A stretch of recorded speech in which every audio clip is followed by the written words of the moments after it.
Welcome to Shopify Masters, the podcast powered by Shopify. And welcome to the Balm miniseries. I'm Shwang Esther Shan, one of the hosts of Shopify Masters. And I'm David Gaylord, Balm's co-founder and Shopify's merchant in residence. So today we're talking about all things failures. Might sound a little daunting, but I promise it's going to be worth your while. Yeah, I've got a lot of those failures, so lots to talk about.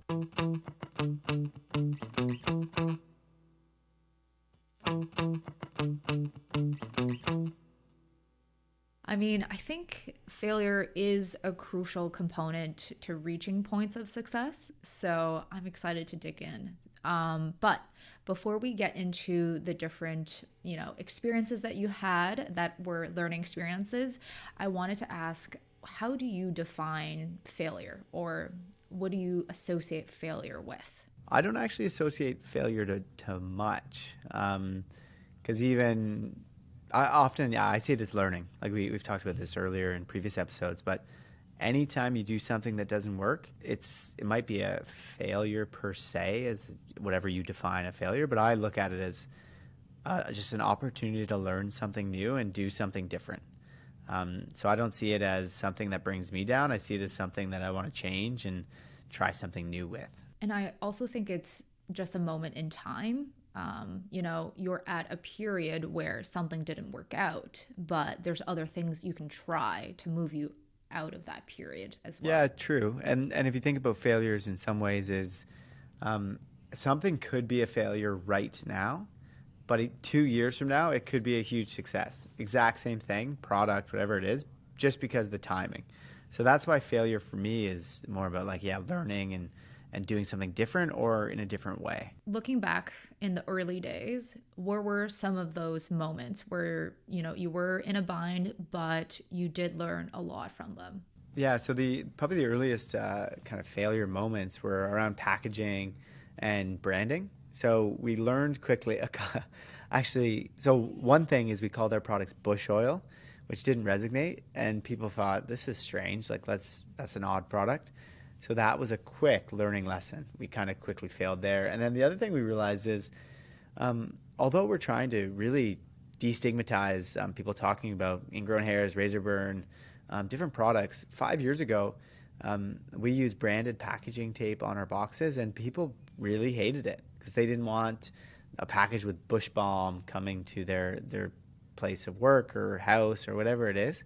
So that was a quick failure that we stopped using that custom packaging tape. I've probably got 10 miles of it sitting at our office right now. But yeah, we learned quickly that packaging is pretty important. And if you screw it up, it's also a big investment because it's thousands of bottles, boxes. It's a lot more than you think if you screw that up. I mean, hopefully that packing tape would be sold to a museum one day, become a collector's item. But I think a lot of it also goes back to this portion, because I think sometimes business owners are scared of launching because they have this aspect of professionalism and they feel like, I need to get my product perfect before I launch. But to your point, you could have only learned about people's preferences on privacy and packaging when you've launched, when you've, made that mistake. So how has your, personal take about launch versus perfectionism and just making mistakes and taking risks? As far as perfectionism, I think there's two elements that come up a lot. So the one side is on the product. So we've had some big failures around even how people use the product. So doing kind of your own QA or usability testing of how would you use this. So for us, a failure was our bottles, they were a shaker at the time. Not enough oil came out, so people didn't enjoy using it because it wasn't efficient for them. So quick learning lesson. The other was one time we had caps that didn't tighten enough and they're metal, so they leaked in transit. Quick learning lesson. We had to change everything. The other side is the perfectionism on the website and design and how it looks. So a lesson I learned early on, which was frustrating, was a lot of what I did on the website, I'm tinkering, I'm changing the colors, the images, I'm trying to make this look better, I'm putting this here, I'm doing that. None of it almost mattered. because none of it was like tested and I wanted to see if this worked and then I'd wait and then it would work or it wouldn't. I didn't have enough data. So if you're the person who's tinkering with your website and tinkering with your Shopify store and trying to make it look perfect, that's almost too much of your time wasted. It's really easy to do. I think almost everyone falls in the trap of like trying to make it perfect. Whereas if you can get to market and get feedback and traffic, then you can see what people are doing. You can see what people are saying. You can ask customers like, hey, what did they like about the site? What didn't they? And then you can change things in a better way. You'll have a list of like, hey, what are my table stakes? Like you probably want to have reviews because those are important. Good product photography, good descriptions, homepage with whatever's on it.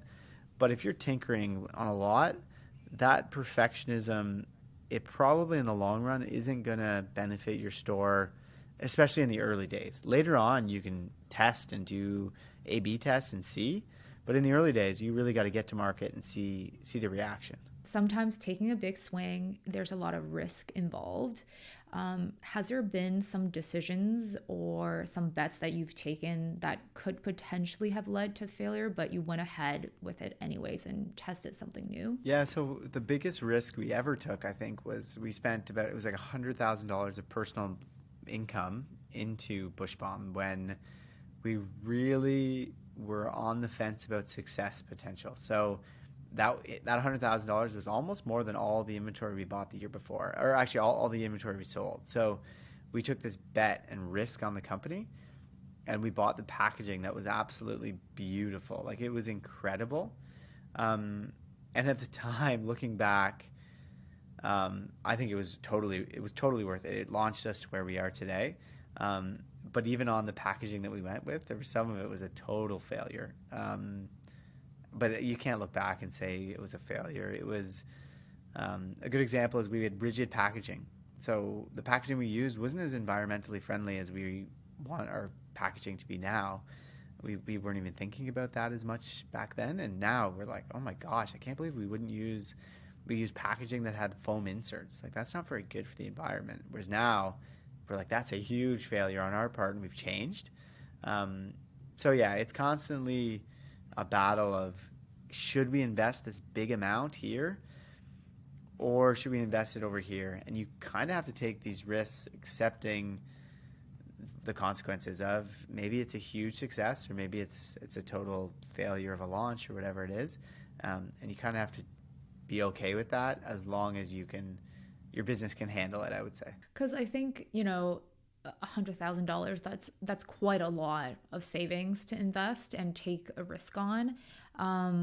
What about like, the balance between your personal life, personal finances, and the risk that you're kind of taking with that and investing into the business? Yeah, like that, it is a big risk for sure. So for us, we kind of hedged our risk, and you see this. I've told people this before, but it's not to say I'm like Mark Zuckerberg, but Mark Zuckerberg, he didn't just drop out of Harvard; he deferred his status. So like he could have totally dropped out and been a huge success, obviously, but he deferred his risk. So for us, what we did is we deferred our risk by keeping our full-time jobs for quite a while. And we ran the business, we grew it, we tried to do things. And that for us was a good way to defer the risk and the failure potential and the impact it could have. The problem with that risk for us is you're working so hard and so much that your personal life and your social life and your friends and family, you put them at risk of not spending time with you and not giving them enough that they need, right? So it's a balance of what are you risking versus what are you getting back, and are you willing to take said risk, or are there ways you can hedge your own bets? That way, if you fail, it's not the end of the world for you as a individual or as a business. I love that because I think sometimes, whether it's traditional media or social media, it really glamorizes like, oh, take the plunge, jump all in, like do it all. But I love the fact that you guys had years where you were working full time and building this on the side. And it was only when you cross that seven figures were you guys considering like, okay, now we can actually do this full time. Yeah, yeah, totally. And there's lots of books, literature about how some of the most successful people have hedged their own bets, and they've done things where you'd expect them to be more risky, and they're very risky. Founders, entrepreneurs are so risky. But what you see is a lot of people will, yeah, hedge their bet on what they're doing, so they have options and they can kind of move back into something else, or they have these things available. So yeah, no, that's one reason why, like Bush Bomb, we had one full-time employee until we were about $2 million in revenue, I think, roughly, Wow. something like that, roughly 2 million or $3 million in revenue. And we had one full-time employee, and it wasn't either of the founders. So that's how we hedged our bets in general, right? We were full-time elsewhere, but we had someone who came in and really took control of the business and brand, and we worked with them. It was fantastic. Whereas now Mhm. we've scaled it and we've brought on more people to make it bigger than it can be. Um, but yeah, the risk of entrepreneurship is it's glamorized too much, in my opinion. For sure. And there should be like the realities of it. And like, I love the fact that we're talking about it now. For that first employee, that's also like a risk in itself. You're trusting them with, your brand, your business, your finances. So, like, how did you go about approaching like finding that person and what did they do for you? We were lucky. A friend actually connected us, and like we weren't looking to hire. I was actually looking to hire someone to help with sales, which was a very different role than what we hired for. And then a friend connected me with a connected friend and said, "Hey, I think you should chat with Rachel. She might be interested in what you're doing, and could be a really good fit." And I thought, okay, let me do it. So I went, we met, and I had a full. So in the early days of a business that's small and starting up, like I'm not posting a job posting and saying like getting all kinds of people to apply. What I'm doing is I'm like selling the business. I'm saying here's why it's a great opportunity. Here's what you'll learn, what you'll develop in, what you'll do.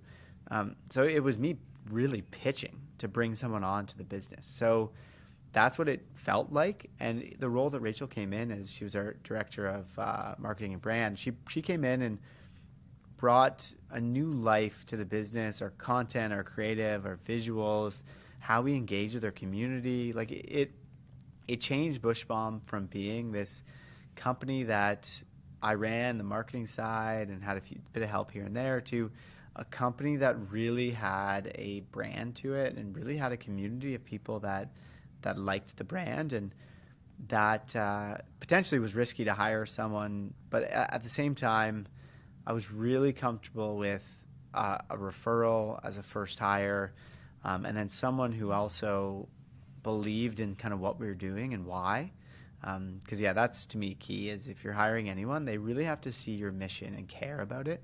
Because if they don't, it's going to be really hard for them to be happy at the company they're working for. And I think for, mistakes and learnings, a lot of the times you kind of have to fail so that you learn from it. And also, it's like a really, great reality check. This will help me prevent from making future mistakes. Has there been a lesson like that where you're like, you know what? I needed this in order for me to not make the same mistake in the future? Yeah, there's one in particular that's just like very specific. One year, I think it was holiday or Black Friday or whatever it was, I sent too many emails in a row, and like different times, whatever. I sent too many, and then we got into spam filters. So I am now like the most cautious human being with our marketing team around email marketing and how frequently we send and the engagement of the list and all of these things. Like I am so not okay with ever going into a spam filter, because I learned that lesson the hard way and took a year to get out of that trouble. So that's one really specific lesson that's helped a lot. And I think right now I'm going through some new lessons that I just don't quite know how to navigate. And I'm, not to say I'm failing, but it's like, how do I get to the next level of the business now that we're at this size? And there's areas where I'm like, I'm about to experience a lesson in something, and I just don't know what it is, but I'll obviously learn from it. But I just know now that we're at this new scale and new size, something is going to really hit me in the face that's going to change my perspective, and I'm just kind of looking out for it and waiting for that to happen to me. I feel like you are probably the calmest person I've heard about awaiting this lesson to come. So, Yeah, I guess just like in general, what I've realized with Push Bomb is like everything's going to go wrong at some point, everything, and you just have to kind of be okay with figuring it out as it comes along. Because if you're always worried, you're going to be worried and not thinking about the things you could do if something does happen per se. and I do think entrepreneurs just are built with like an extra boost of optimism. And like, even in really like tough moments, they still feel like there's, plan B or plan D ahead. Has there been some really tough moments? And like, is there like a really tough moment where you actually did question the future of the business? Probably the worst one, which is now looking back, I'm like, oh, it wasn't that big of a deal, but we got new bottles, and it was in the early days, and we didn't ship orders, so it was probably like a week or 10 days, and we at this time we had some wholesale accounts, and we're growing a little bit, and the lids were the thing. They were metal, but we got new ones, and we thought, okay, they won't leak. Someone had leaked before, and anyways, it was probably like 65 orders, I think, at the time. And then I shipped them all at once. And I was so happy about the new lids. They weren't going to leak. And then every order leaked. So I got an email and a call and messages for like 2-3 days of everyone who got those orders. And they complained. They were pissed. They were mad. And I thought, oh, I don't think this was going to work out. I thought this is the end of this business, and I just can't do it anymore. Like, this is so difficult. Because first off, we had before that some leaks, but it was very small, like rarely happened, but it did. Mm-hmm. And then next, I was solving the problem we had a small problem, I'm solving it, and it happened to just make it entirely worse. And then I thought, oh gosh, I don't think I can handle it. And also, I didn't even know what to do to solve it. We just ordered 10,000 bottles, our biggest order of all time, and every single bottle was going to leak, every 10,000. So I thought, oh, what do we do? How do we solve this? What's going to work? In the end, we did solve it. It was totally fine. But imagine the solution is we had to order 10,000 more of the inserts for the cap and apply it. So 10,000 lids we had to apply those things to. Oh my gosh. Minus those 65 orders. So that was the solution. We had to put a slightly thicker insert into the cap.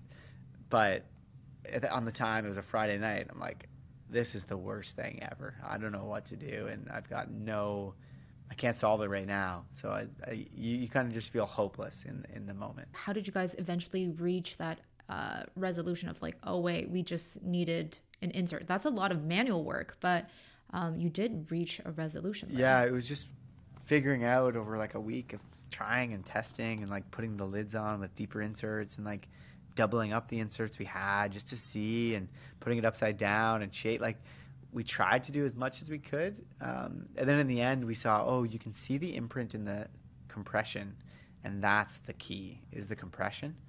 So yeah, then we realized, okay, this is how it's going to work. Here's how we can do it. This is fine. But yeah, it took a while to like even know, like, is this going to work? Is this not going to work? And then, yeah, now the thing I realized is that at that time I was failing completely. I thought, this is horrible. I have no idea what to do. This is such a silly thing that how can I not solve this? But what I didn't realize is now in the industry, skincare, cosmetics, like oils, creams, different things, one of the biggest struggles for many manufacturers, companies, and people like us is like leaking. Leaking is probably one of the biggest, most common things that everyone experiences. They just don't. For me, I didn't even know that was a problem that people usually have. But yeah, now I'm like, oh gosh, looking back, I'm like, the number one issue we're probably going to face. We faced it. And I thought it was like the most hopeless moment in the business. Well, I'm so glad you guys, definitely surpassed that and, are just at such a better place. Like we said, some mistakes, you just have to go through them to learn from them. But if you were able to just give a few areas of, extra attention, what are some areas that you would recommend new business owners to focus on that could potentially be risky, but if they paid extra attention, that might help them alleviate those mistakes? So, well, we've talked a lot about product, so perhaps we'll ignore that and maybe go on the more on the marketing side. One thing that I've learned a lot of lessons on is ensuring to be really diligent about links, copy, because say you're running Facebook ads to a certain thing and a link isn't working properly and it's going somewhere else or whatever, that's a huge risk to the business and you're going to lose lots of money doing that. So that's a lesson I've learned is really be diligent about, hey, which link are we going to? A good example is say you change a page, delete a page, make sure to do your 404 or whatever redirect. Make sure it redirects to a new page that's appropriate. Because these little linking issues, if you change your Shopify homepage and you forget to put a link in the button, shop now, people can't click that to shop now and then they probably will leave. So these little details on site for marketing make a big difference all the way through. And you could have something be an issue for a year and not notice it. And if that's the case, it's your conversion rate might be 2% when it could be 3.5. So it's big difference. Small but very impactful things. In aspects of, handling failures or mistakes, I think a lot of the times it also comes back to your mental well-being and just your overall like attitude towards handling different situations. So throughout the years, what have you done that has really helped you to, just be balanced and to just have a good mental state going into the day and handling different issues that might pop up? Yeah, so for me, the balance is just like excitement around what we're doing and what I'm doing. You have that, and then you also have things you do. So for me, like golf was an excellent way to get away, or running, or getting a hobby that shuts me off from the world of business, marketing, and growth, and what we're doing at Pushbomb. So having those separations is really helpful. Learning how to put the phone down, which at times is really hard. But also, like, people say work-life balance or whatever, work-life balance. But for me, it's at times, I'm like, well, I don't really want to work less. Like, I actually get a lot of enjoyment from working because, like, I'm doing something new I've never done before. I'm really excited by it. So for me, that's like kind of a hobby. So I see it that way where I'm like, no, I'm working on a Saturday, not because I need to get away, but because I'm actually really enjoying this and I really want to do it. It's like some people have read a book to learn or get excited by. Like I try a new tool because I'm interested in marketing and this is like a cool new thing that's like trending in the industry. So that's kind of how I look at it. But definitely there needs to be a side where you relax and you do things to clear your head and try to think differently about the business. Because if you aren't doing those, it's going to be really hard to be really tied up in exactly what you're doing every single day. And you're not going to get like the bigger picture by stepping away for a day or two or even a couple hours. Well, thank you so much, David. I feel like these insights will hopefully help so many other business owners as they approach, grow, scale, and so much more. Yeah, awesome. It was fun discussing all my deepest failures with you. Yes, but points of growth. So